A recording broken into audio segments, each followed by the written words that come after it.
जय हिंद दोस्तों, आप सभी का स्वागत है basic education in Hindi channel में।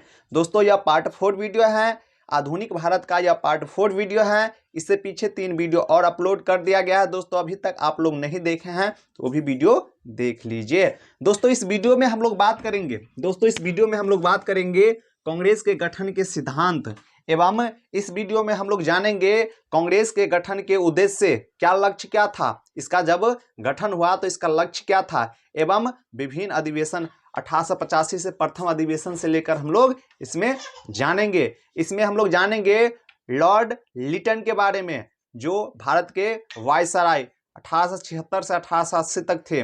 इसमें जानेंगे लॉर्ड रिपन के बारे में, जो भारत के वायसराय कितने से, तो 1880 से लेकर 1884 ईस्वी तक रहा था। इसके बाद जानेंगे लॉर्ड डरफिन के बारे में, जो 1884 से लेकर 1888 ईस्वी तक रहा था। दोस्तों इसमें जानेंगे कि कांग्रेस का गठन हुआ, वह सरकार की जो उस समय के जो ब्रिटिश सरकार जो थी, इसकी चाल कैसी थी, किस प्रकार से उन्होंने गठन किया और उसको भंग करना चाहते थे। इसे पिछले वीडियो में आप लोगों को बताए थे दोस्तों कि कांग्रेस जो पार्टी का गठन हुआ वह ब्रिटिश सरकार के अनुसार वह भारतीय लोगों को संतुष्ट करने के लिए उस पार्टी का गठन हुआ था।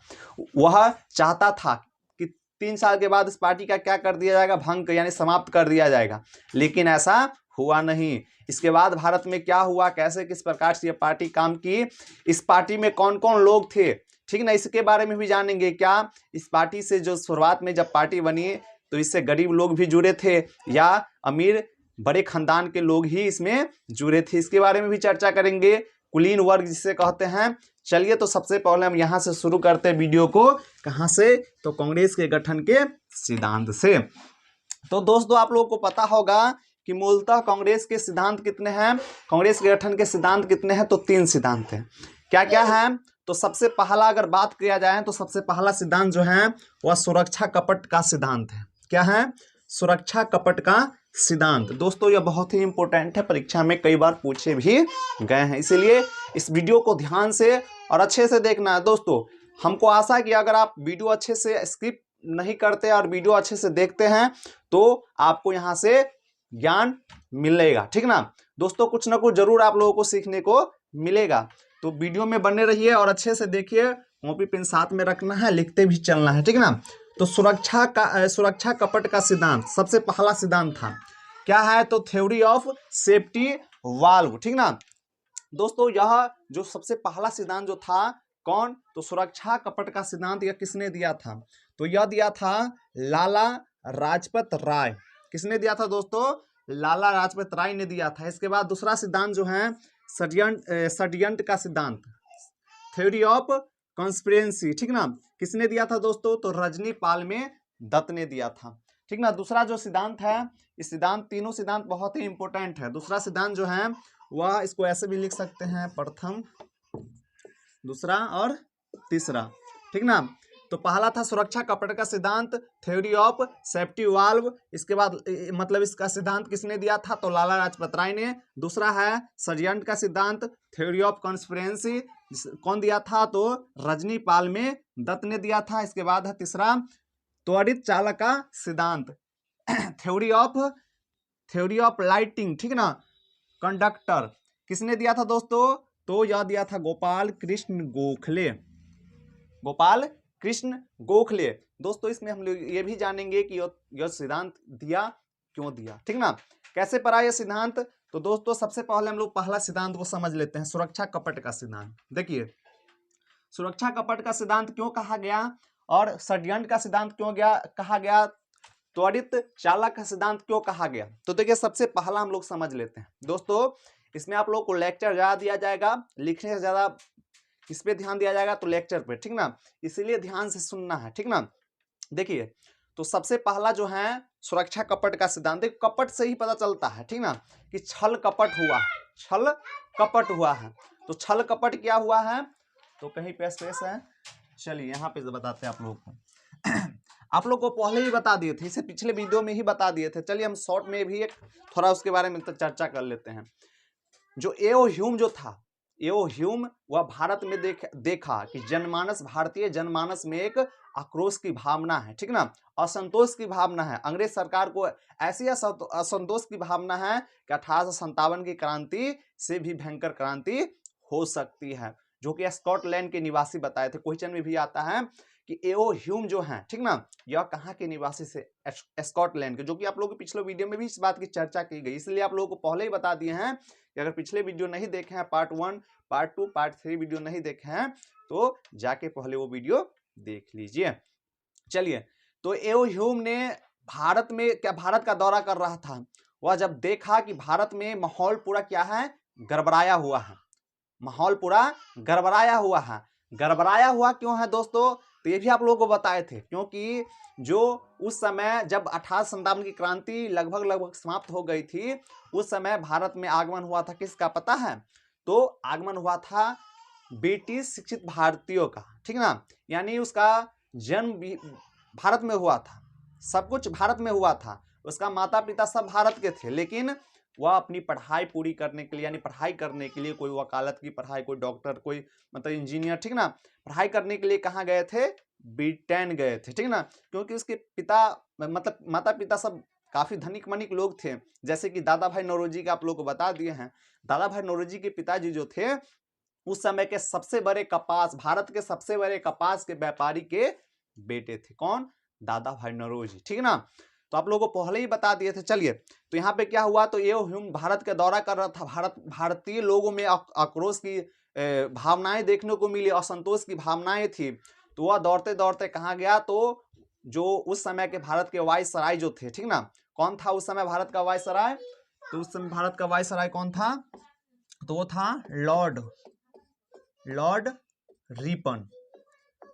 इसमें दोस्तों ये भी चर्चा करेंगे कि उस समय 1876 से चर्चा करेंगे, 1876 से, ठीक ना, 1876 से लेकर 1888 तक के बारे में कितने वायसराय भारत में उस समय चेंज हुए, ठीक ना, क्योंकि अभी हम लोग 1876 से लेकर के बाद ही 78 तक 79 मतलब 79 तक देखेंगे, ठीक ना, इसके बाद हम लोग इसमें अधिवेशन देखेंगे 88, 79, 85 से लेकर सबसे प्रथम अधिवेशन 85, 86, 87, 88 और 89 तक जानेंगे।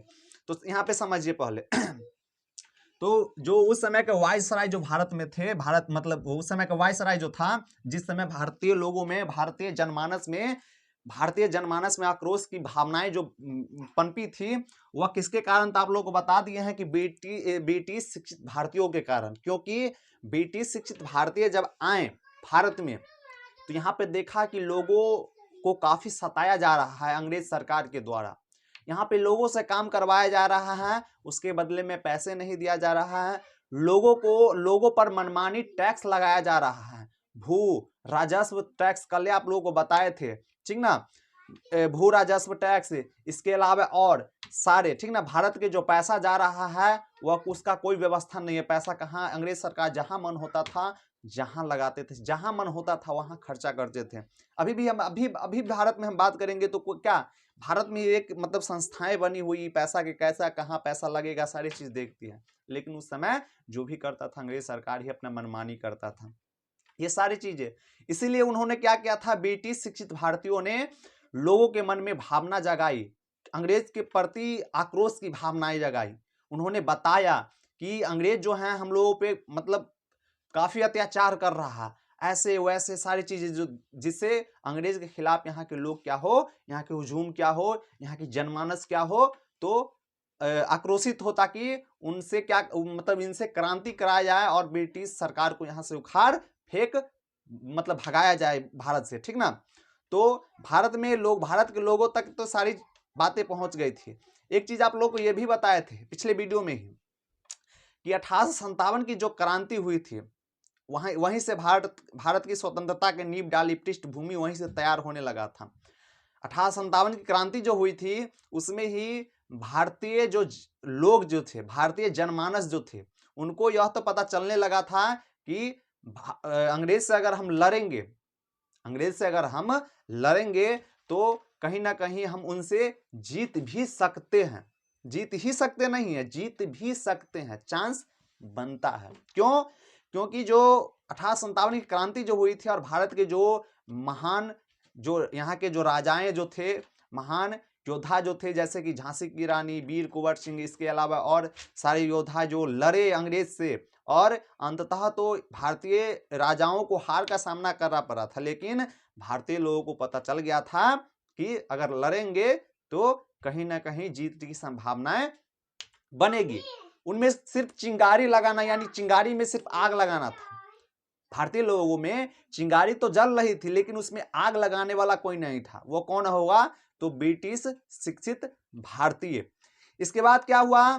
तो जब भारतीय लोगों में आक्रोश की भावनाएं पनपने लगी अंग्रेज के खिलाफ, तो यहाँ पे एओ ह्यूम, आप लोग को एओ ह्यूम का फुल फॉर्म कल बता दिए थे, एओ ह्यूम ये कहाँ आया? दौड़ते दौड़ते रिपन के पास, लॉर्ड रिपन के पास। कहा रिपन को कि भाई पूरे भारत में मामला गड़बड़ा गया है, पूरे भारत में मामला क्या हो गया है? गड़बड़ा गया है। अगर इसी प्रकार से अगर चलता रहा तो हम लोगों को यहां से उखाड़ फेंकेगा, ठीक ना? ब्रिटिश सरकार को यहां से उखाड़ फेंकेगा, हम लोगों को यहां से भारत छोड़ के जाना पड़ेगा। यहां से क्या होगी? तो हम लोग को भारत छोड़ के जाना पड़ेगा। इसी बीच क्या हुई? तो एओ ह्यूम कैसे भी रिपन को समझाया कि कैसे भी महारानी से मिलने जाना है, महारानी से परमिशन लेना है। यहाँ की जो नेता है, यानी इन लोगों के जो ब्रिटिश शिक्षित भारतीय जो इनमें असंतोष की भावनाएं पैदा की है, उनकी जो महत्वाकांक्षा है, वो महत्वाकांक्षा उन लोगों को पता था कि उन लोगों का महत्वाकांक्षा क्या है, क्योंकि एओ ह्यूम जो था वह भारतीय लोगों से काफी घुल मिल गया था। ऐसे लग ही नहीं रहा था कि वह भारत को आजाद नहीं कराना चाहता है, ऐसे लग रहा था कि भारत को आजाद कराना चाहता है, ठीक ना? तो विक्टोरिया के पास, आप लोगों को कल वीडियो में बताए थे कि विक्टोरिया के पास एओ ह्यूम गया, फिर उसकी बात नहीं मानी, फिर कौन गया? रिपन गया। रिपन गया वहां पे, कैसे भी विक्टोरिया को मनाई, वहां की महारानी, इंग्लैंड की महारानी को। और इसके बाद मनाने के बाद यहाँ पे उन्होंने महारानी कहा कि 3 वर्षों के लिए सिर्फ एक संगठन बना दो, उसको मतलब जो भारत में जो लोगों के मन में असंतोष है ब्रिटिश शिक्षित भारतीयों के कारण, उन ब्रिटिश शिक्षित भारतीयों की जो महत्वाकांक्षाएं जो हैं, जो उनकी महत्वाकांक्षाएं, उसको क्या करो? तो पूरा कर दो। और पूरा करने के बाद ये जब माहौल शांत हो जाएगी तो जो भी संगठन बनाया जाएगा, उनकी जो भी संगठन बनेगा उसको 3 साल से ज्यादा नहीं चलने देना, नहीं तो हम लोगों के लिए भी प्रॉब्लम हो सकता है। तो इसीलिए उन्होंने क्या किया? एक संगठन बना दिया, जो कि आप लोगों को पिछले वीडियो में बता दिए हैं। चलिए देखिए, उतना आप फिर से वो बात बोलने जाएंगे तो फिर से क्या वीडियो बहुत लंबा हो जाएगा, इसलिए आप लोग पिछले वीडियो देख लीजिए, ठीक ना? चलिए यहां से हम लोग आप समझ लेते हैं, ये तो आप सारी चीज हम लोग जान गए। चलिए इससे पहले एक चीज और समझ लेते हैं। क्या समझ लेते हैं? तो यहाँ पे जान लेते हैं। चलिए यहीं पे लिखते हैं, कहीं पे यहाँ जानते हैं, ठीक ना? यहाँ पे सिर्फ इस भी लिख देंगे, नाम आप लोगों को ऐसे बोल देंगे, मुंह से बोल देंगे, ठीक ना? तो सब यहाँ पे देखिए, इस भी यहाँ पे लिख देते हैं पहले 1876, 1876। इसके बाद 1800 यहाँ पे लिखना पड़ेगा ऐसे, 1876 से लेकर 1880, 1880 से लेकर 1884, 1884 से लेकर 1888। देखिए भारत के जो वायसराय, जो यहाँ से क्वेश्चन बनेगा कि 1876 1880 के बीच में भारत के वायसराय कौन थे? तो भारत का वायसराय कौन था? तो उस समय भारत का वायसराय था लॉर्ड लिटन, रिपन नहीं, लिटन, लॉर्ड रिटन। इन्हीं के शासनकाल में लॉर्ड रिटन के ही लिटन के ही शासनकाल में क्या हुआ था?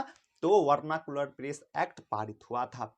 वर्नाकुलर प्रेस एक्ट, आप लोग अगर वर्नाकुलर प्रेस एक्ट अगर नहीं जानते हैं तो क्लास 10th के एनसीईआरटी किताब में आप चैप्टर नंबर 4 में, ठीक ना, उसमें भारत के राष्ट्रवाद में उसमें वर्नाकुलर प्रेस एक्ट के बारे में कुछ बातें बताई है, वो देख सकते हैं, ठीक ना?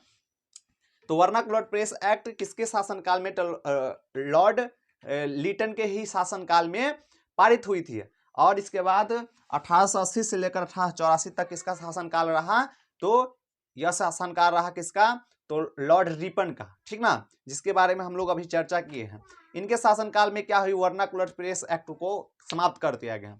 इसके बाद 1884 से लेकर 1888 तक किसका शासनकाल रहा, तो यह रहा लॉर्ड डर्फिन का, ठीक ना, डर्फिन, ठीक ना, डर्फिन का शासनकाल रहा। उसके बारे में, डर्फिन के बारे में भी चर्चा करेंगे। तो चलिए पहले यहाँ पे समझ लेते हैं, ठीक ना। तो सबसे पहला जो सिद्धांत जो दिए गए थे कांग्रेस के गठन के सिद्धांत, सबसे पहला क्या था, सुरक्षा कपट का सिद्धांत, दूसरा षड्यंत्र का सिद्धांत, तीसरा था त्वरित चालक का सिद्धांत, ठीक ना। यह सिद्धांत किसने दिया था, लाला लाजपत राय ने दिया था, दूसरा रजनीपाल में दत्त ने दिया था, और तीसरा गोपाल कृष्ण गोखले ने। सबसे पहला सिद्धांत क्यों दिया गया, सबसे पहला सिद्धांत इसीलिए क्योंकि जो अंग्रेज जो थे, ठीक ना, अंग्रेज जो थे वो उन्होंने षड्यंत्र कर दिया। क्या किया, षड्यंत्र कर दिया। षड्यंत्र क्या किया, तो आप लोगों को बताया है कि लॉर्ड रिपन जो है वह कोलकाता में बैठे हुए थे, ठीक ना। एक आप लोगों को टेम्पोरली नक्शा बना देते, चलिए, कहाँ बैठे हुए थे, कोलकाता में बैठे हुए थे, ठीक ना, कोलकाता में बैठे हुए थे। ये ह्यूम बताया उनको कि सारी माहौल जो वहाँ पे खराब हो गया है, ठीक ना। तो वो जो महारानी विक्टोरिया से बात करने के बाद उन्होंने कहा कि 3 सालों के लिए एक संगठन बना दो और इसके बाद फिर उसको भंग कर देना, ठीक ना। तो उन्होंने क्या किया, तो भारतीय लोगों को संतुष्ट करने के लिए, भारतीय ब्रिटिश शिक्षित भारतीयों को संतुष्ट करने के लिए, लोगों को हुजूम को शांत करने के लिए उन्होंने क्या कर दिया, तो एक संगठन बना दिया। उन्होंने क्या कर दिया, एक संगठन बना दिया। तो इसमें एक षड्यंत्र भी कह सकते हैं, अगर वह संगठन नहीं बनता तो क्या ठीक कि भारत उसी समय आजाद हो जाता, उसी समय ब्रिटिश सरकार को उखाड़ फेंकता। अगर संगठन नहीं बनता तो ब्रिटिश शिक्षित भारतीयों का जो मनोकामना था, जो महत्वाकांक्षा था, वो पूरा नहीं होता, ठीक ना। तो क्या पता भारत आजाद भी हो जाता। तो उन्होंने बताया, लाला लाजपत राय ने, ठीक ना, कि हम लोगों के साथ क्या कर दिया, तो षड्यंत्र कर दिया, कपट कर लिया, ठीक ना। षड्यंत्र नहीं, हम लोगों के साथ सुरक्षा कपट कर लिया, यानी भारतीय ब्रिटिश शिक्षित भारतीयों को अपने में मिला लिया, उनकी महत्वाकांक्षाओं को पूरा कर दिया और वो लोग शांत पड़ गए, ठीक ना। दूसरा जो है वह षड्यंत्र का सिद्धांत। तो रजनीपाल में दत्त ने कहा कि यह भारतीयों के साथ षड्यंत्र हुआ है। भारतीयों के साथ क्या हुआ है, षड्यंत्र हुआ है। भारतीय लोगों के पीठ पे छुरा भोंका गया है। किसने भोंका है, तो यह ब्रिटिश शिक्षित भारतीयों ने भोंका है, ठीक ना।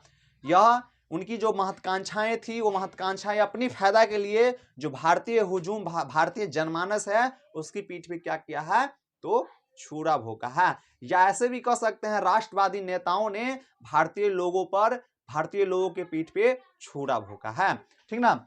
इसके बाद त्वरित चालक का सिद्धांत, इसमें गोपाल कृष्ण गोखले कहते हैं क्या, तो इन्होंने कहा कि यह जो मानते हैं हम, गोपाल कृष्ण गोखले कहते हैं कि मानते हैं हम कि यह जो संगठन बना है, यह इनकी राजनीतिक महत्वाकांक्षाओं को पूर्ति करने के लिए, अपनी फायदा के लिए, लोगों को फायदा के लिए, अपनी फायदा के लिए इन्होंने अपनी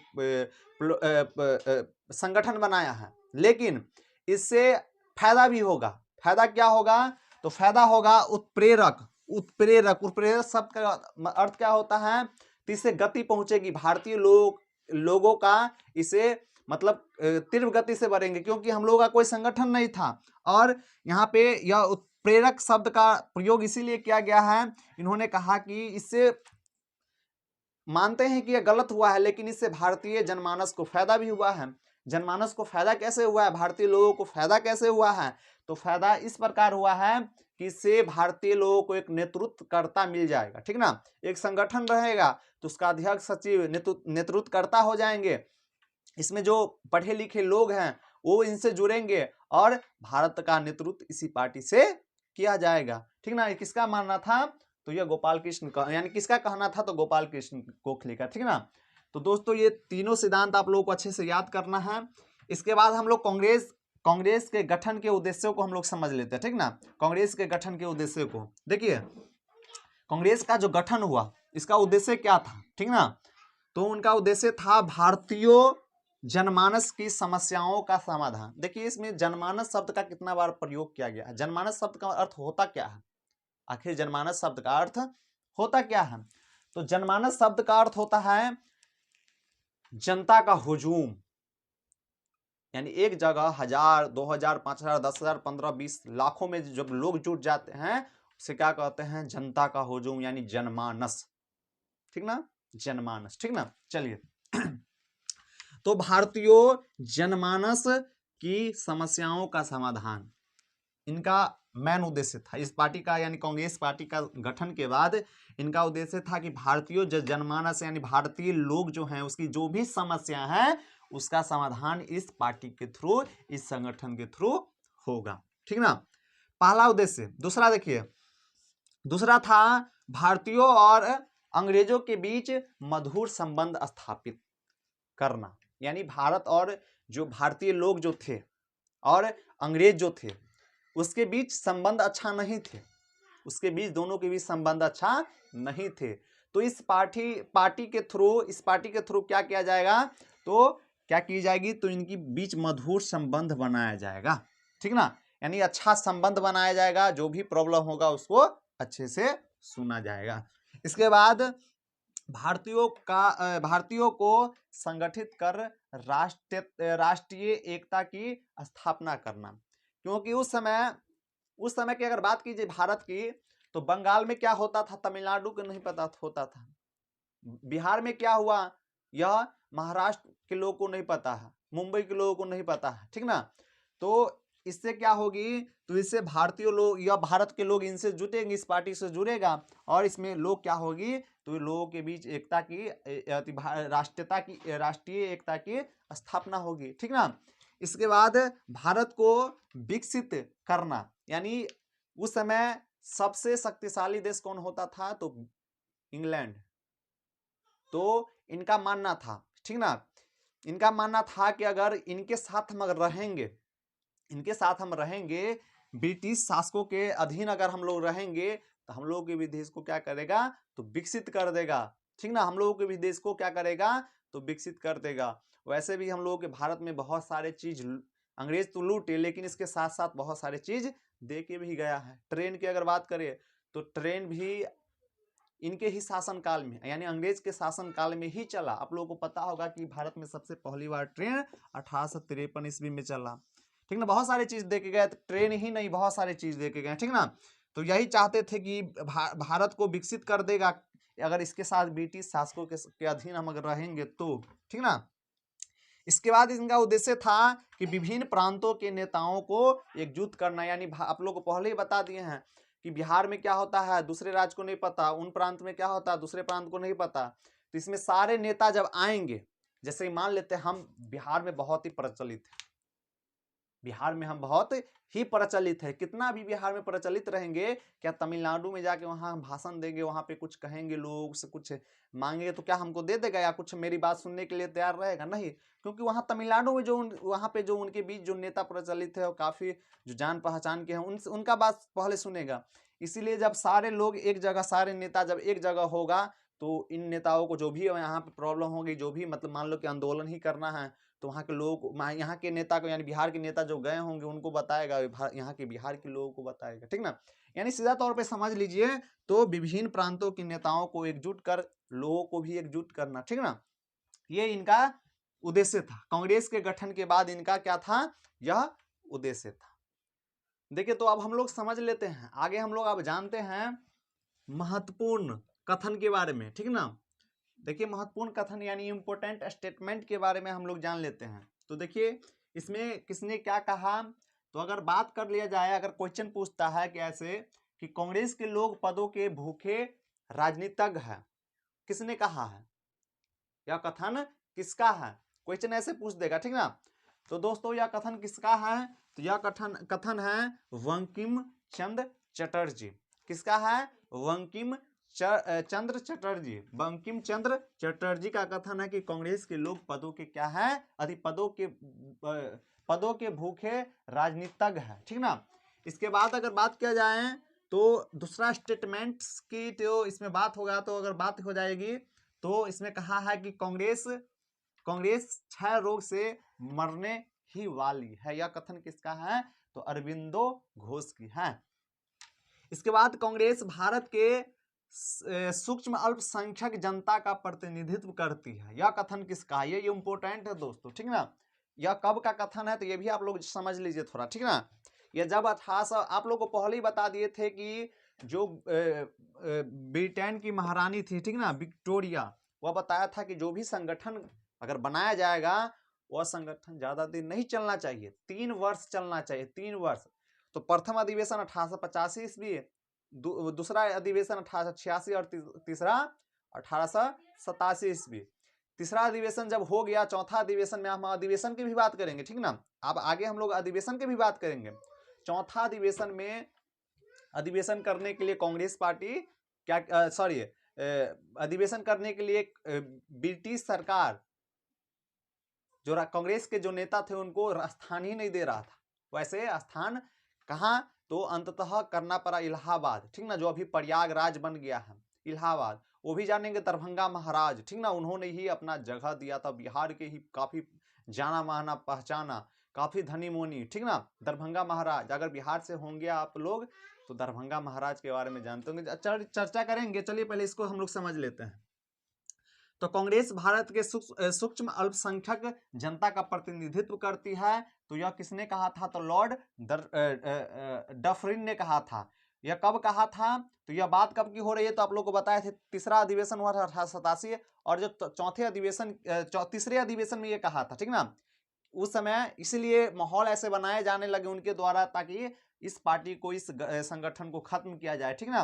तो उन्होंने कहा था, शुरुआत में जो प्रथम अधिवेशन हुआ था उसमें कहा था कि कांग्रेस भारतीय जनता को, भारतीय जनमानस का प्रतिनिधित्व करती है। फिर दूसरा बार अधिवेशन हुआ तो उसमें एकदम भोज वोज, रिसेप्शन में जैसे भोज वोज एकदम होता है वैसे कांग्रेस पार्टी के जनता का स्वागत किया गया। लेकिन तीसरे अधिवेशन में उन्होंने कहा कि कांग्रेस भारत के सूक्ष्म अल्पसंख्यक जनता का क्या करती है, यानी सूक्ष्म यानी अल्पसंख्यक जो कम जाति के लोग हैं, ठीक ना, और जो सबसे कम जाति के लोग हैं उनका क्या करता है, यह प्रतिनिधित्व करता है। लेकिन ऐसा नहीं था। यह कहना किसका है, यह कथन किसका है? तो लॉर्ड डफरिन का है, ठीक ना, जिनका शासनकाल कितने से कितने तक? तो 1884 से लेकर, यह भारत के वायसराय थे, ठीक ना, 1884 से लेकर 1888 ईस्वी तक रहा, ठीक ना। इसके बाद अगर बात किया जाए तो इन्होंने कहा, किसने कहा? तो महात्मा गांधी ने। ये VVI लगाई, सब तो VVI है, लेकिन इस VVI में भी ये मोस्ट VVI है, ठीक ना। कांग्रेस को आजादी के बाद समाप्त कर देना चाहिए, किसने कहा? कांग्रेस को आजादी के बाद समाप्त कर देना चाहिए, किसने कहा? महात्मा गांधी ने, ठीक ना। लोग के भारत के राष्ट्रपिता महात्मा गांधी जी ने क्या कहा? तो कांग्रेस को आजादी के बाद समाप्त कर देना चाहिए। कई बार BPSC एग्जाम में पूछा भी गया है। चलिए, इसके बाद जो 5वां स्टेटमेंट है वह है कि कांग्रेस भविष्य की संसद का क्या है? तो केंद्र है एवं कांग्रेस भारत की प्रथम राष्ट्रवादी सभा। ये किसने कहा था? तो यह पत्रकार, मतलब किस पत्रिका में छपी थी? तो यह द इंडियन मिरर में छपी थी, ठीक ना। इसमें क्या छपी थी? तो कांग्रेस भविष्य की संसद का केंद्र एवं कांग्रेस भारत की प्रथम राष्ट्रीय सभा है। चलिए, इसमें हम लोग टोटल 9 स्टेटमेंट, इंपोर्टेंट स्टेटमेंट्स को समझ लेते हैं, चाल से ही समझ लेते हैं, ठीक ना, यानी बोलचाल में ही हम लोग समझ लेते हैं। इसमें चलिए आप लोगों को ध्यान से सुनना है। छठा स्टेटमेंट्स क्या, यानी इंपोर्टेंट स्टेटमेंट्स में छठा स्टेटमेंट्स क्या था? तो इसमें था कि कांग्रेस का जन्म भारत में ब्रिटिश शासन के दुश्मन के रूप में नहीं बल्कि दोस्त के रूप में हुआ है। किसने कहा, या किसका कथन है? तो दोस्तों यह कथन है कुपलैंड का। किसका है कथन? कुपलैंड का। क्या कथन है? तो कांग्रेस का जन्म भारत में ब्रिटिश शासकों के दुश्मन के रूप में नहीं बल्कि दोस्त के रूप में हुआ है। यह किसका कथन है दोस्तों? तो यह कथन है कुपलैंड का। चलिए, छठा जान लेते हैं, 7वां जान लेते हैं। इसके बाद इसमें कहा है कि कांग्रेस अपनी मौत की अंतिम सांसें गिन रही है और मेरी इच्छा है कि मेरे कालखंड में इसकी शांतिपूर्ण मृत्यु हो जाए। यह कथन किसका है? तो लॉर्ड कर्जन का है। किसका कथन है? तो लॉर्ड कर्जन का है। इसके बारे में, लॉर्ड कर्जन के बारे में भी हम लोग चर्चा करेंगे। आप लोग अगर इसका शासनकाल की अगर बात किया जाए तो इनका शासनकाल कब से कब तक रहा? तो इनका शासनकाल रहा 1899 से लेकर 1905 तक, ठीक ना। 1899 से लेकर 1905 तक इनका शासनकाल रहा। भारत के वायसराय रहे कौन? तो लॉर्ड कर्जन। इन्होंने क्या कहा? तो कांग्रेस अपनी मौत की अंतिम सांसें गिन रही है और मेरी इच्छा है कि मेरे कालखंड में इसकी शांतिपूर्ण मृत्यु हो जाए, ठीक ना। चलिए इसके बाद हम लोग समझ लेते हैं कांग्रेस का आंदोलन न तो लोगों के द्वारा प्रेरित था, न सोचा गया था और न ही योजनाबद्ध था। किसने कहा था? तो यह कहा था सर सैयद अहमद खान ने कहा था। इन्होंने क्या कहा था? तो इन्होंने कहा था कांग्रेस आंदोलन न तो लोगों के द्वारा प्रेरित था, न सोचा गया था और न ही योजनाबद्ध था। तो किसने कहा था? तो सर सैयद अहमद खान ने कहा था, ठीक ना। इसके बाद सबसे लास्ट अगर स्टेटमेंट्स की बात कर ले तो इन्होंने कहा था, किसने? तो लाला लाजपत राय ने क्या कहा था? तो एलन ऑक्टेवियन ह्यूम स्वतंत्रता के पुजारी थे और उनका हृदय भारत की दुर्दशा पर थी, ठीक ना, रोता था। तो यह आप लोग को पहले ही बता दिए थे कि एओ ह्यूम यानी इनका full name Allan Octavian Hume. इनकी जो मतलब ये जो था, यह भारत के लोगों से काफी स्नेह करता था और चाहता था, दिल से चाहता था कि भारत के लोग आजाद हो जाएं, ठीक ना।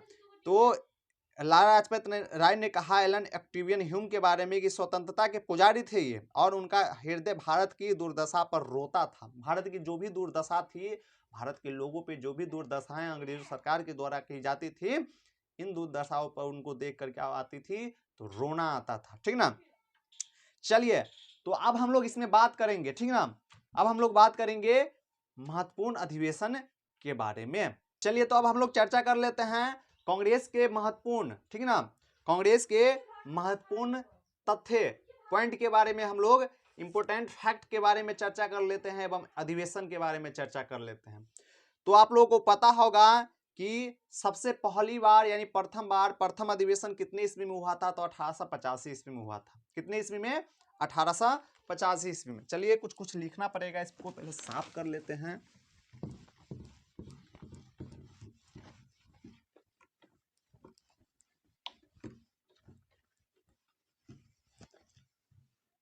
पहला अधिवेशन, प्रथम अधिवेशन की अगर बात हो जाएगी तो प्रथम अधिवेशन कब हुआ था? तो 1885 ईस्वी में हुआ था। चलिए प्रथम अधिवेशन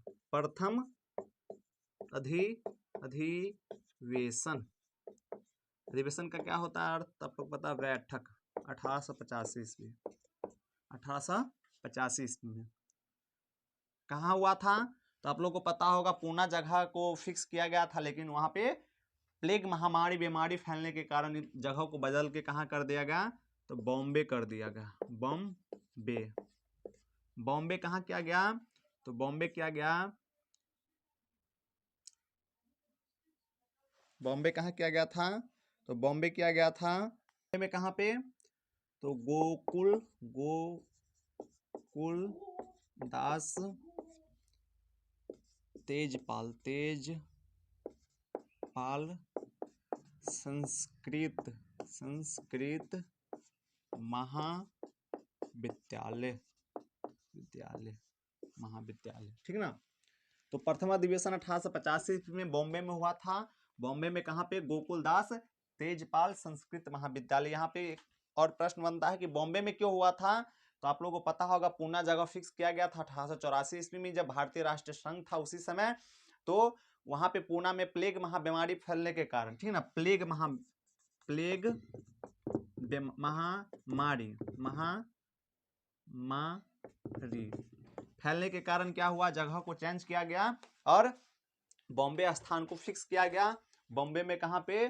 तो गोकुलदास तेजपाल संस्कृत महाविद्यालय, ठीक ना। चलिए इसके बाद इसमें आप लोगों को पता होगा कि टोटल कितने प्रतिनिधि इसमें भाग लिए थे। प्रथम अधिवेशन में टोटल कितने प्रतिनिधि भाग लिए थे? तो टोटल कितने प्रतिनिधि? तो 72 प्रतिनिधि भाग लिए थे। कितने प्रतिनिधि भाग लिए थे? प्रतिनिधि तो 72 प्रतिनिधि है, आप लोग को याद रखना है। आप लोग को ये भी बताए थे कि कौन कौन प्रांत से कितने कितने प्रतिनिधि आए थे। चलिए एक बार इसके बारे में चर्चा कर लेते हैं। तो सबसे पहले बॉम्बे से आए थे कितने, तो 38। इसके बाद बॉम्बे के बाद आप लोग को बताए थे मद्रास से कितने आए थे, तो मद्रास से आया था 21। संयुक्त प्रांत से कितने आए थे, तो आया था 7। पंजाब से कितने आए थे, तो 3 आए थे। इसके बाद बंगाल से कितने आए थे, तो 3 आए थे। 3 3 6 6 7 13 और 34 और कितना हो जाएगा 72। टोटल कितने प्रतिनिधि, 72 प्रतिनिधि, ठीक ना, इसमें भाग लिए थे। दोस्तों आप लोग को बताए थे कि इसमें 9 प्रस्ताव पारित हुए थे। सभी मिलजुल के अपना जो भी प्रॉब्लम, 72 प्रतिनिधि आए थे देश के अलग अलग भागों से, अलग अलग कोने से, तो सभी अपना एक जगह बैठक करके अपना जो भी कॉमन प्रॉब्लम था उसको इकट्ठा कर 9 प्रॉब्लम को यानी 9 प्रस्ताव पारित हुई थी, ठीक ना। इसमें दोस्तों भारतीय राष्ट्रीय संघ के नाम चेंज करके क्या बना था, इसमें भारतीय राष्ट्रीय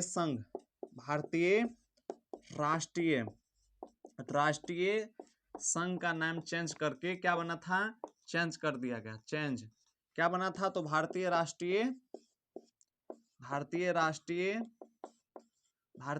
कांग्रेस बना था। कांग्रेस इसे कहते हैं INC यानी इंडियन नेशनल कांग्रेस, ठीक ना। और कितनी ईस्वी में, तो 28 दिसंबर 1885 ईस्वी में, 28 दिसंबर 1885 ईस्वी में। इसमें इंपोर्टेंट फैक्ट को याद रखना है, क्या है, तो प्रथम अधिवेशन में शैलेंद्र नाथ बनर्जी भाग नहीं लिए थे, यानी हिस्सा नहीं लिए थे। क्यों नहीं लिए थे, तो शैलेंद्र नाथ बनर्जी का एक स्वयं का क्या था, तो एक पार्टी था, ठीक ना। क्या नाम था, तो इंडियन एसोसिएशन, ठीक ना। उसकी बैठक थी कोलकाता में, इसीलिए वह अपनी बैठक में वहां मतलब कोलकाता में था, इसीलिए वह प्रथम अधिवेशन में, भारतीय राष्ट्रीय कांग्रेस के प्रथम अधिवेशन में भाग नहीं लिए थे। दोस्तों इसके बाद बात कर लेते हैं अधिवेशन दूसरा, यानी बैठक जो 1 साल के बाद जो होती है। इसमें पहले ही आप लोगों को बता दिए हैं कि अधिवेशन प्रत्येक 1 साल पर होती है, ठीक ना। तो इसमें आप लोग को एक और चीज जानना बहुत ही इंपॉर्टेंट हो जाता है। चलिए पहले समझ लीजिए। देखिए अधिवेशन का अर्थ क्या होता है, तो सामूहिक बैठक होता है। इसको पहले समझ लीजिए तभी कुछ हो सकता है, ठीक ना। तो अधिवेशन का अर्थ जो होता है वह होता है, अगर ऐसे बात करें महत्वपूर्ण अधिवेशन यानी इंपोर्टेंट सेशन की, तो अधिवेशन का अर्थ अगर बात करेंगे तो अधिवेशन का अर्थ होता है, क्या होता है, तो सामूहिक बैठक। क्या होता है अधिवेशन का अर्थ, चलिए यहाँ पे लिख देते हैं। अधिवेशन का अर्थ क्या होता है, इसको समझ लिए तब दूसरा अधिवेशन को समझेंगे। अधिवेशन जो बैठक जिसे कहते हैं, इसका अर्थ होता है सामूहिक बैठक। सामूहिक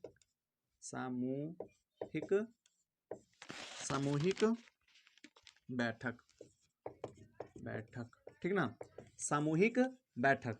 चलिए तो यहाँ पे सामूहिक बैठक जो होती है, ठीक ना, वह यहाँ पे सामूहिक बैठक को भी 2 प्रकार में बांटा गया है। क्या क्या है 2 प्रकार, तो एक है वार्षिक अधिवेशन, यानी वर्ष में सिर्फ एक बार होगा।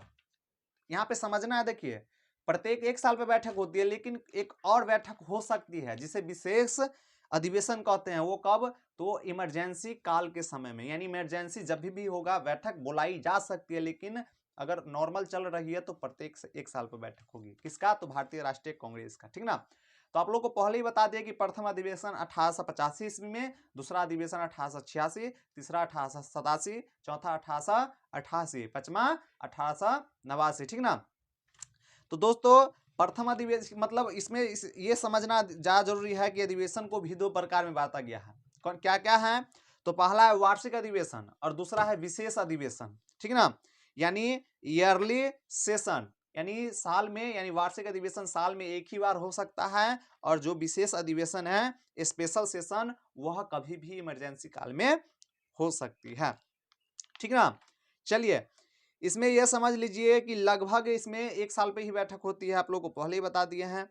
और यह प्रत्येक साल मतलब प्रत्येक 1 साल पे जो बैठक होती थी, यह लगभग ज्यादातर, फिक्स नहीं, ठीक ना, ज्यादातर 26 दिसंबर से लेकर 28 दिसंबर के बीच में ही वार्षिक अधिवेशन होता था, लगभग, ठीक ना। फिक्स नहीं कर रहे हैं, यानी सब साल नहीं, कभी काल इधर उधर भी हो जाता है, लेकिन लगभग 26 दिसंबर से लेकर 28 दिसंबर के बीच में ही अधिवेशन, वार्षिक अधिवेशन होता था, ठीक ना। अभी वार्षिक अधिवेशन की बात कर रहे हैं, ठीक ना।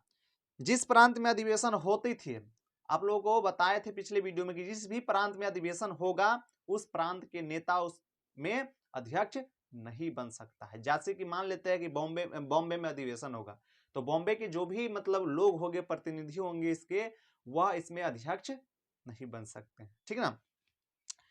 तो इसके बाद हम लोग विशेष अधिवेशन की थोड़ा चर्चा कर लेते हैं। विशेष अधिवेशन जो है वह विशेष अधिवेशन कब बुलाई जाती थी, तो कभी भी इमरजेंसी काल में, यानी किसी विशेष परिस्थिति में, ठीक ना।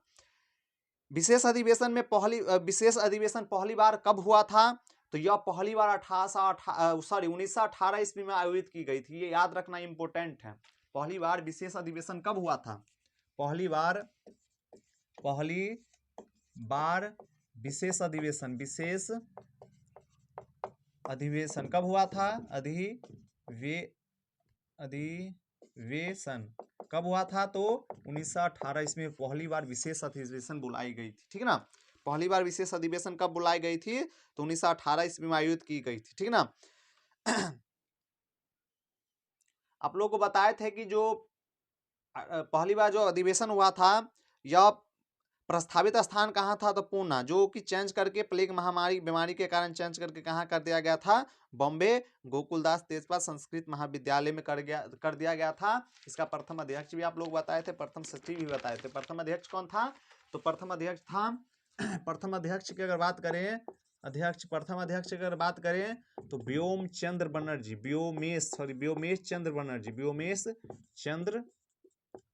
थे, ठीक ना, बनर्जी।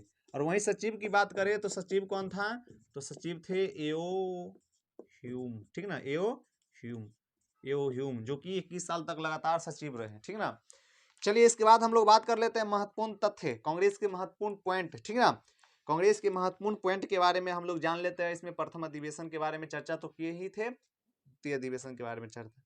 चलिए अब हम लोग जान लेते हैं द्वितीय अधिवेशन। प्रथम अधिवेशन के बारे में चर्चा कर लिए हैं। आप लोगों को पहले ही बता दिए कि 1885 में प्रथम अधिवेशन हुआ था। इसमें टोटल 72 प्रतिनिधि भाग लिए थे। इसमें 9 प्रस्ताव पारित हुआ था। इसमें सुरेंद्रनाथ बनर्जी हिस्सा नहीं लिया था, क्योंकि उसका खुद एक इंडियन एसोसिएशन पार्टी था, उसमें वह कलकत्ता में बैठक करने गए थे। चलिए इसके बाद दूसरा अधिवेशन को समझ लेते हैं, ठीक ना। दूसरा अधिवेशन कब हुआ था, यानी द्वितीय अधिवेशन कब हुआ था, तो 1886 ईस्वी में हुआ था। स्थान कहाँ था, यानी अधिवेशन जो कौन से स्थान पे हुआ, तो कलकत्ता में। एक साल पहले ही पारित हो जाता था कि स्थान कहाँ, चूज कर लेता था कि स्थान कहाँ होगा, कलकत्ता स्थान था। इसका अध्यक्ष दूसरे अधिवेशन में अध्यक्ष कौन था, तो दादा भाई नौरोजी, भारत के सबसे कपास के व्यापारी, भारत के सबसे बड़ा व्यापारी कपास के, ठीक ना। कौन, तो दादा भाई नौरोजी के पिताजी, वही द्वितीय अधिवेशन में अध्यक्ष बने थे, ठीक ना। इसकी महत्वपूर्ण अगर तथ्य की बात कर ले, फैक्ट की बात कर ले, तो प्रथम गैर हिंदू अध्यक्ष बने थे दादा भाई नौरोजी। दादा भाई नौरोजी पारसी थे, ठीक ना, हिंदू नहीं थे। कौन थे, तो पारसी थे। अगर ऐसे क्वेश्चन पूछता है कि प्रथम गैर हिंदू अध्यक्ष कौन बना था कांग्रेस पार्टी का, तो वह बने थे कौन, तो दादा भाई नौरोजी। मुस्लिम की बात नहीं हो रही है, प्रथम गैर हिंदू, तो गैर हिंदू में मुस्लिम कोई रहेगा तो उसको नहीं लगाना है। प्रथम गैर हिंदू हुआ था दादा भाई नौरोजी। इसके बाद दूसरे फैक्ट की बात करें, तथ्य की बात करें, तो प्रथम फारसी अध्यक्ष बने थे दादा भाई नौरोजी। दादा भाई नौरोजी 3 बार अध्यक्ष बने थे। कितने बार, 3 बार। कब कब बना, तो चलिए समझ लेते हैं। इसको पहले साफ कर लेते हैं। दादा भाई नौरोजी 3 बार भारतीय राष्ट्रीय कांग्रेस के अध्यक्ष बने। कितने कितने ईस्वी में बने, ये भी हम लोग जान लेते हैं। तो प्रथम बार कब बना, तो 3 बार आप लोग को पहले बता दिया। दादा भाई नौरोजी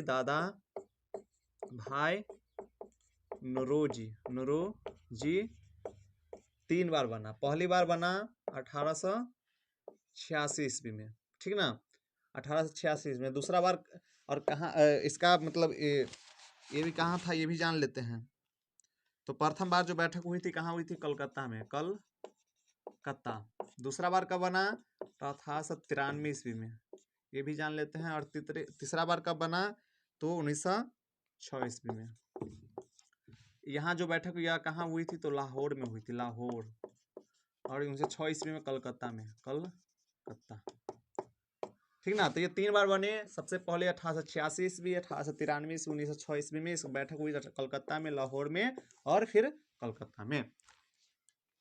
इसके बाद अगर चौथे फैक्ट की बात करें तो इस अधिवेशन में कुल 16,000 रुपया खर्च हुआ था। द्वितीय अधिवेशन में टोटल कितने हजार रुपये खर्च हुए थे? देखिए इसमें सारे प्रश्न को लेकर चलना है, क्या पूछ सकता है क्या पता, ठीक ना। इसीलिए सारा कुछ जानना है। इस अधिवेशन में कुल कितने, तो 16,000 रुपया खर्च हुए थे, जिसमें दरभंगा महाराज के बारे में बात की। तो दरभंगा महाराज कौन, तो लक्ष्मेश्वर सिंह, 2500 रुपया इसमें दिया था, दान किया था। कितने, 2500 रुपया। और डुमराव महाराज जो वो भी बिहार के, एवं हथुआ महाराज ये भी 750 रुपये दोनों क्या किए थे, तो दान किए थे।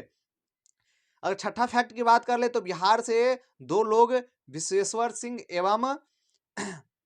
एवं सालिग्राम, ठीक ना, इसमें शामिल हुए थे दूसरे अधिवेशन में। प्रथम अधिवेशन में बिहार से कोई भी शामिल नहीं हुआ था। दूसरे अधिवेशन में 2 लोग बिहार से शामिल हुए थे।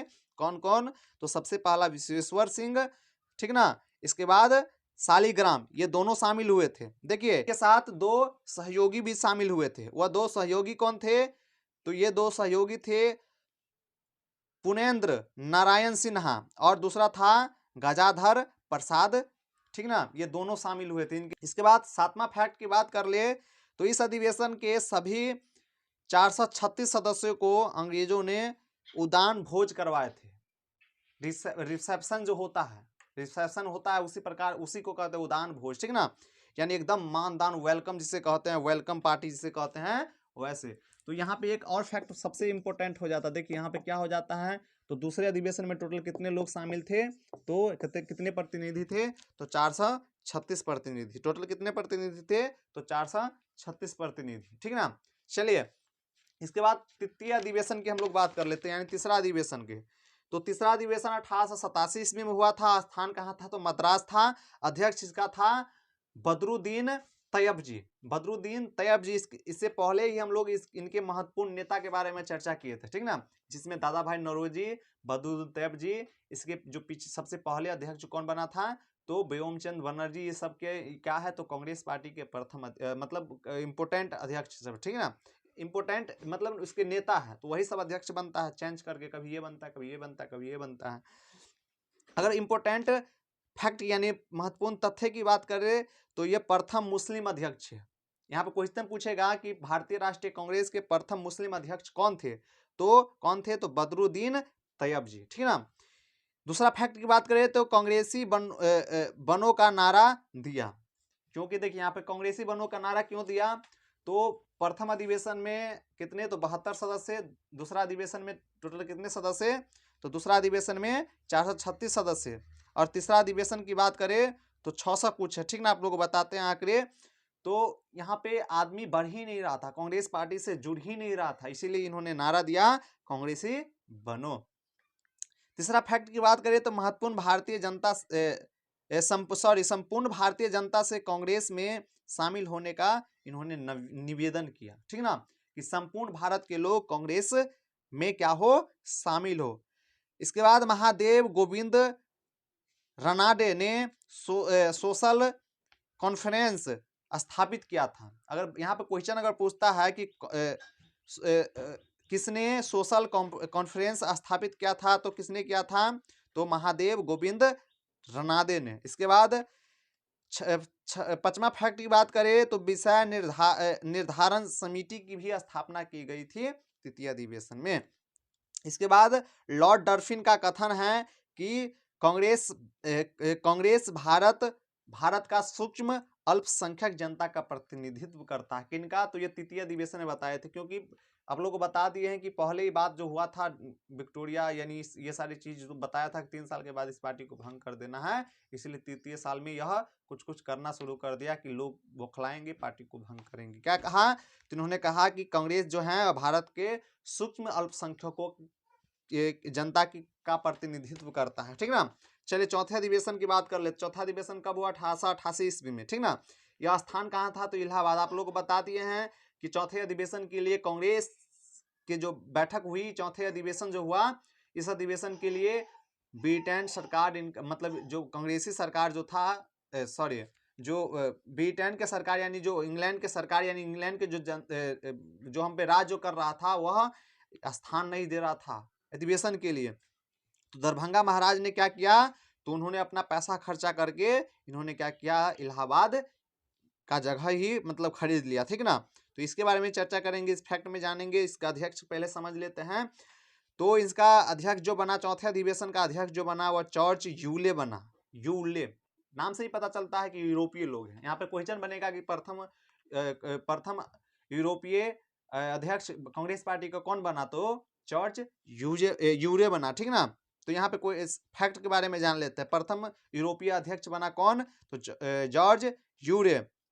जो मतलब ये फिक्स जो हुआ, स्थान जो फिक्स हुआ, इसके लिए अंग्रेजी सरकार क्या कर रहा था, जगह नहीं दे रहा था चौथे अधिवेशन में। तो इसके बाद क्या किया, अंग्रेजों स्थान अधिवेशन के लिए स्थान देने के से इनकार कर रहा था। इसीलिए क्या किए, तो दरभंगा महाराज ने वहां पर लोधर काउंसिल खरीद कर, दरभंगा महाराज इतना धनिक था कि लोधर काउंसिल ही इलाहाबाद में खरीद लिया और खरीद कर कांग्रेसी को कहा कि जाओ अपना जिंदगी तुम जी लो। इसके बाद अंग्रेजों ने सरकारी कर्मचारी को कांग्रेस में शामिल होने पर रोक लगा दिया। आप देखिए यहाँ पे क्या हुआ, अंग्रेज जो थे ये इस पार्टी को भंग करना चाहते थे। तो ये क्या किया, जो भी मतलब कोई पद पे है, ठीक है ना, अंग्रेज सरकार के सरकारी कर्मचारी के कोई पद पे हैं, उस पद वाले अगर कोई भी हो, इंग्लैंड को मतलब इंग्लैंडी हो यानी इंग्लिश वाले हो या भारत के कोई भी लोग हो, अगर उस पार्टी से जुड़ता है तो मतलब नहीं जुड़ सकता। ऐसे नियम लगा दिया कि कर्मचारी है, कोई पद पे सरकारी लाभ ले रहा है तो वह इस मतलब कांग्रेस पार्टी से नहीं जुड़ सकता है, ठीक ना। क्यों नहीं जुड़ सकता है, क्योंकि जो भी मतलब इस कोई पद पे था उससे कुछ इनकम आता था, जो पार्टी में अपना मतलब कांग्रेस पार्टी में इन्वेस्ट करता था, ठीक ना, इस पार्टी में। इससे क्या होगी, तो अगर पैसा नहीं आएगा, कर्मचारी कोई नहीं रहेगा तो पैसा नहीं आएगा तो पार्टी क्या हो जाएगी, अपने आप टूट जाएगी। ऐसी मानना था किसका, अंग्रेज सरकार का। चलिए चौथा फैक्ट की बात करें तो सर सैयद अहमद खान और बनारस के राजा शिव प्रसाद जिसे उपाधि मिला था क्या, सितारे हिंद का, ठीक ना। ये भी कभी काल शिव प्रसाद के नाम पे सितारे हिंद देखने को मिलता है। कांग्रेस का क्या किया, विरोध किया। अगर क्वेश्चन पूछ देगा कि किसने कांग्रेस का विरोध किया, तो अगर ऑप्शन में रहेगा सितारे हिंद, तो यहाँ पे सितारे हिंद ही हो जाएगा, ठीक है ना। इसके बाद पांचवा फैक्ट की बात की थी, इस अधिवेशन में लाला लाजपत राय ने पहली बार 1888 में हिंदी में भाषण दिया। ये दूसरा है दोस्तों, ये नहीं है, ठीक ना। यहाँ पे समझ लीजिए, एक बात समझ लीजिए, यहाँ पे समझ लीजिए क्या है। तो अगर बात किया जाए तो सबसे पहली अधिवेशन 1885 ईस्वी में जो भाषण दी गई थी, अधिवेशन के जो अध्यक्ष होते थे वह क्या करते थे, भाषण देता था, भाषण, ठीक ना, भाषण देता था। तो पहली बार जो 1885 ईस्वी में जो हुआ था, ठीक ना, वह इंग्लिश में भाषण दी गई थी, अध्यक्ष भाषण देते थे इंग्लिश में। दूसरा बार जो हुआ 1886 ईस्वी में, वो भी इंग्लिश में दिया गया था भाषण, इंग्लिश में। और 1887 ईस्वी में हुआ था, वो भी इंग्लिश में भाषण, सॉरी इंग्लिश में नहीं, तमिलनाडु में भाषण दिया गया, तमिल में, ठीक ना। और इसके बाद अगर बात किया जाए तो 1888 में जो हुआ वह भाषण दिया गया हिंदी में, किसके द्वारा, तो किसके द्वारा दिया गया था, लाला लाजपत राय के द्वारा दिया गया था। किसके द्वारा दिया गया था, तो लाला लाजपत राय के द्वारा दिया गया था 1888 में पहली बार, किसमें, तो हिंदी में भाषण दिया गया था, ठीक ना। चलिए इसके बाद हम लोग जान लेते हैं अधिवेशन 5 कितने, तो 1889 ईस्वी में, स्थान बॉम्बे, अध्यक्ष विलियम वेडरवन, ठीक ना। ये भी अब यहाँ पर क्वेश्चन बनेगा कि दूसरा यूरोपीय भारतीय राष्ट्रीय कांग्रेस का अध्यक्ष कौन बना, तो वह है विलियम वेडरवन, ठीक ना। महत्वपूर्ण तथ्य फैक्ट की बात करें तो यह 21 वर्षीय मताधिकार का प्रस्ताव पेश किया था, कौन, तो विलियम वेडरवन। द्वितीय यूरोपीय अध्यक्ष बने। लंदन में कांग्रेस की एक शाखा ब्रिटिश इंडियन कमेटी की स्थापना की गई, ठीक ना। इसके अध्यक्ष जो कमेटी जो स्थापना की कमेटी की, इसके अध्यक्ष कौन बने, तो विलियम डिग्बी बने। और इसका पत्रिका जो छपी इंडिया, ठीक ना, इसका एक पत्रिका छपी जो इंडिया नाम थी। इसके बाद इस अधिवेशन में पहली बार महिलाओं को शामिल भी किया गया, किस अधिवेशन में? तो 5वां अधिवेशन में, ठीक ना। इस अधिवेशन में पहली बार क्या किया गया? तो महिला को शामिल किया गया। देखिए महिला में अगर बात हुई तो इसमें जान लेते हैं कौन कौन महिला थी। तो जानकी नाथ घोषाल पहली महिला, दूसरा स्वर्णा कुमारी देवी, तीसरा महिला है कादबिनी गांगुली। देखिए कादबिनी गांगुली जो है यह भारत के प्रथम स्नातक की पढ़ाई की थी यह महिला। अगर क्वेश्चन यह बनता है कि भारत के प्रथम स्नातक डिग्री लेने वाली प्रथम महिला कौन थी, तो वह है कादबिनी गांगुली, ठीक ना। प्रथम स्नातक डिग्री यह महिला हासिल की थी। इसके बाद चौथा की बात करें पंडित रमाबाई, ठीक ना। देखिए यहाँ पे एक और क्वेश्चन बनता है, यहाँ पे क्वेश्चन बनता है कि एओ ह्यूम की जीवनी किसने लिखा था? एओ ह्यूम की जीवनी किसने लिखा था? तो यही जो अधिवेशन 5वां के जो अध्यक्ष कौन? विलियम बेडर वन, इन्होंने ही एओ ह्यूम की जीवनी लिखा था। क्योंकि एओ ह्यूम जो थे भारत के लोगों से बहुत ही प्रेम करते थे, ठीक ना। तो अगर यहाँ पे क्वेश्चन बनेगा कि एओ ह्यूम की जीवनी किसने लिखा था, तो किसने लिखा? तो विलियम बेडर वन ने लिखा था। चलिए दोस्तों इसके बाद हम लोग कल जो पार्ट 4 वीडियो है ये, ठीक ना। पार्ट 5 वीडियो में अब जब हम लोग मिलेंगे कल, जो अगले वीडियो में नेक्स्ट वीडियो में मिलेंगे, तो अधिवेशन 6 से हम लोग जानेंगे और अच्छे ढंग से बेहतर ढंग से जानेंगे। ऐसे जानेंगे ताकि कोई भी परीक्षा हो उसमें आसानी से प्रश्न का उत्तर दे सके। दोस्तों यह वीडियो आप लोगों को पसंद आया हो तो वीडियो को लाइक कर दीजिएगा, चैनल को सब्सक्राइब कर ले ताकि कोई भी वीडियो डाले तो सबसे पहले आपके मोबाइल के स्क्रीन पे जाएं, और चैनल को भी क्या कर दीजिए सब्सक्राइब, और साथ साथ बेल आइकन प्रेस कर लीजिए, क्योंकि बेल आइकन प्रेस करने से सबसे पहले नोटिफिकेशन आपको मिलेगा। एंड जाते जाते कमेंट बॉक्स में अपनी राय प्रतिक्रिया जरूर रखें कि वीडियो आप लोगों को कैसा लगा, आप लोगों के लिए वीडियो कितना लाभकारी रहा। जय हिंद।